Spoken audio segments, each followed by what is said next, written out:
Good afternoon again. Is that Lauren? No, it's Katie. Katie, is Lauren there? She is. She's just in the middle of a cut. Is it for an appointment? No, it's Paul. I was wondering if you could just ask her if it's okay if I bring one of my lights around when she finishes at 6. She can't tonight, Paul. She's got to treat to her sisters from work. She's going on holiday next week.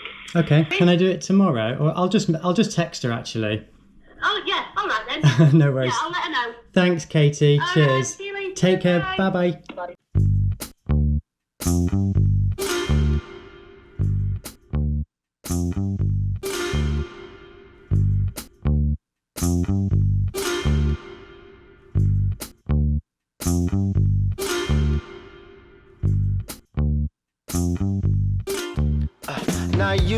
Not you, not her, not him or them gon' stop me from getting mine now.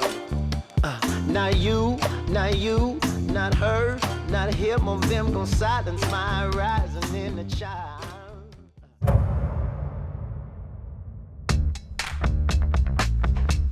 What even is this filthy rich thing about anyway? Why do you want to be filthy rich? Cars. You've already got a car.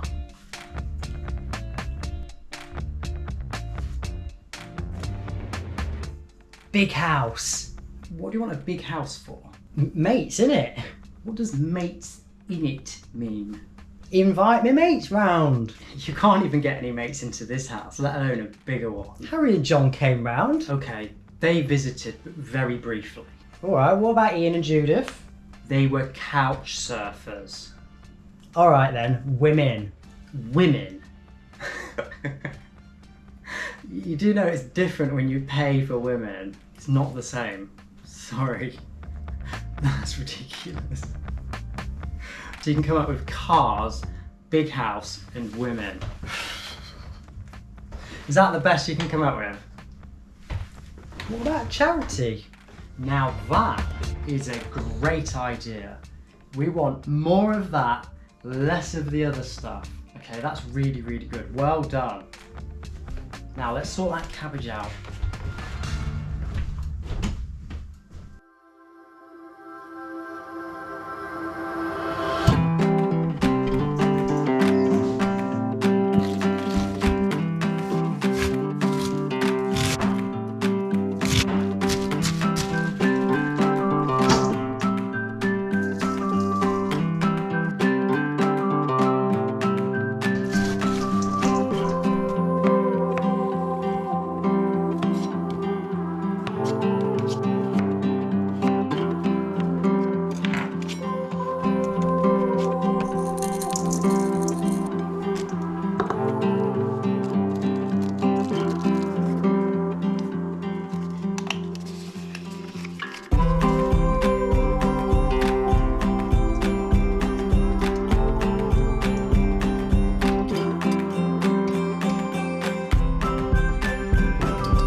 Okay, firstly, I've never done anything like this before.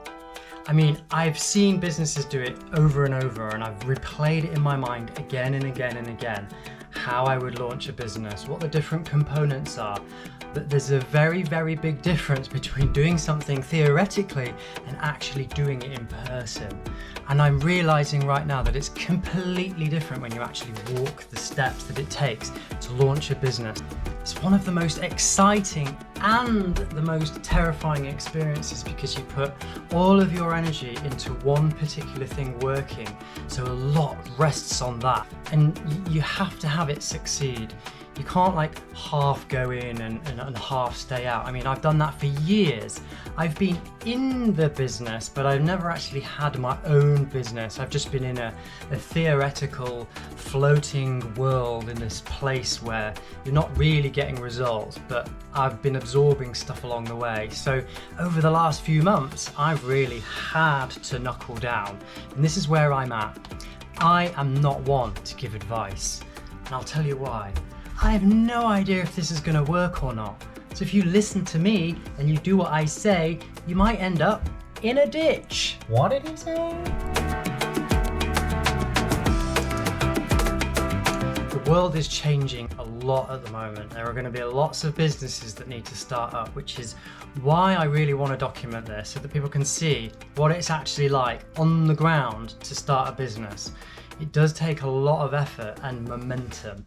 And momentum is something that I've always struggled with, but I've had to get recently because otherwise you don't get anywhere. Anyway, let me explain this amazing business idea. So 2 years ago, an electrical engineer named Roger came to me with an idea. And the idea was to build what is the world's largest daylight simulation light. And I'm saying daylight simulation light, but it's actually the same frequency that they use in the SAD lights, which is to treat seasonal affective disorder. Now, this light is not a seasonal affective disorder light because in order to have the status of a seasonal affective disorder light, you have to go through some sort of medical certification and pay lots of money and then have a label on it that it's something that treats somebody that has an issue. However, when I've had this light, I've realised that I don't have any issues to do with seasonal affective disorder, but it's actually quite a good light. And it is brilliant in winter when it gets gloomy and you want to brighten up a room indoors. I'm even using one of the lights to film this. Turn it off, look. Haha! Let me show you. This is the light here. Turn it on. Gives me a beautiful lit face. So to use it for conferences and videos, it's absolutely superb. So what I need to do now is get all of this information and pull it together in some marketing material and present it on the website or the Facebook page so that the ideal customer can understand exactly why they should buy the light. And the dilemma that I've got really is that I'm trying to sell light in the middle of summer. But more on that in the next episode.